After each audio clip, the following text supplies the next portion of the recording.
हमसे एक ऐसी लाइन ग्राफ करने को कहा जा रहा है जो वाई और एक्स के दरमियान रिलेशनशिप को जाहिर करे, जबकि जिसमें कि रेट ऑफ चेंज हो वो 0.4 पर यूनिट हो, यानी कि अगर एक्स में एक की तब्दीली आए, एक यूनिट की तब्दीली आए, तो वाई में 0.4 यूनिट्स की तब्दीली आए। तो अब मैं जल्दी से अपना स्क्रैच पैड निकाल लूं और इस पर मैंने कॉपी करके रखा हुआ है इसकी पिक्चर।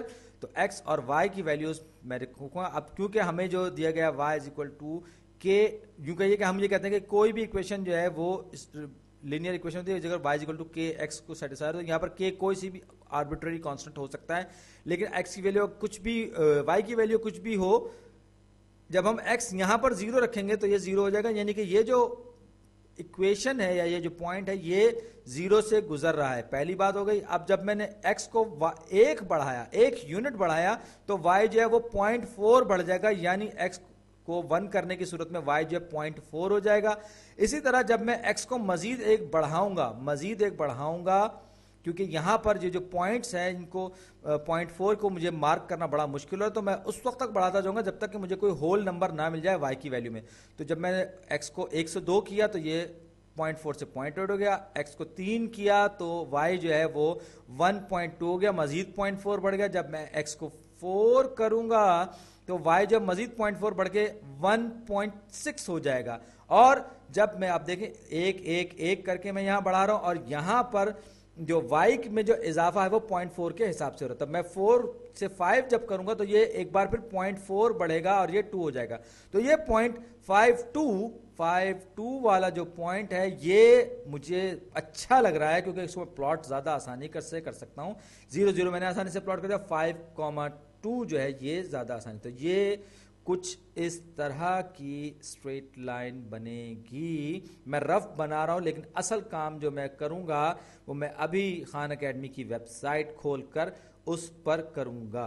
तो ये जो है, या अगर आप यूं कहें कि आपको राइट डायरेक्शन में डेल्टा एक्स जो है वो आपका 5 होगा, आप 5 यूनिट्स आगे बढ़े, 0 से 5 तक गए, तो y में ये आपका डेल्टा एक्स है जो कि 5 के बराबर है इस सूरत में।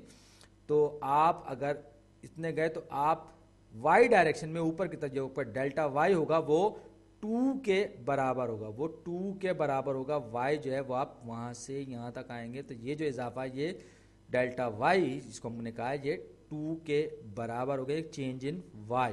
तो delta y over delta x, इसको क्या होना चाहिए, इसको एक कांस्टेंट होना चाहिए। अब मैंने कहा कि y जो है वो 2 है, डेल्टा y जो है वो 2 है, और डेल्टा x वो 5 के बराबर है, ये 5 के बराबर है। तो 2/5 दरअसल 0.4 ही है, और यही बात हमने इस सवाल में दी गई है।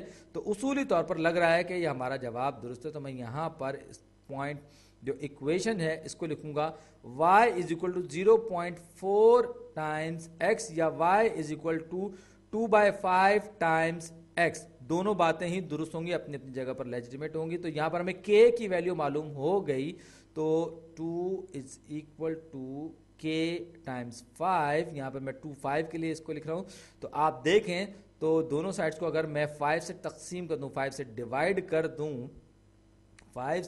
कर दूं, तो ये कैंसिल आउट हो जाएगा। यहाँ पर k इज इक्वल टू 2/5 रह जाएगा, जो कि दरअसल वही है जो इसको हम स्लोप भी कहते हैं। तो ये जो इक्वेशन है, जिस इक्वेशन जो इस वक्त मैंने आपके सामने y is equal to kx लिखी है, तो यहाँ पर k की जगह पर y is equal to 0.4 times x आ जाएगा, या y is equal to 2/5 times x आ जाएगा। दोनों ही दुरुस्त हैं। तो मैं सबसे पहले इस इक्वेशन को ग्राफ करूंगा जैसे कि मुझसे कहा गया है, और ये होगी 5 पर x जब 5 होगा तो y क्या होगा, y होगा 2। ये तो इस इक्वेशन की रिप्रेजेंटेशन होगी ग्राफ पे। और ये जो इक्वेशन की होगी y is equal to 0.4 times x, और ये हमारा जवाब दुरुस्त है।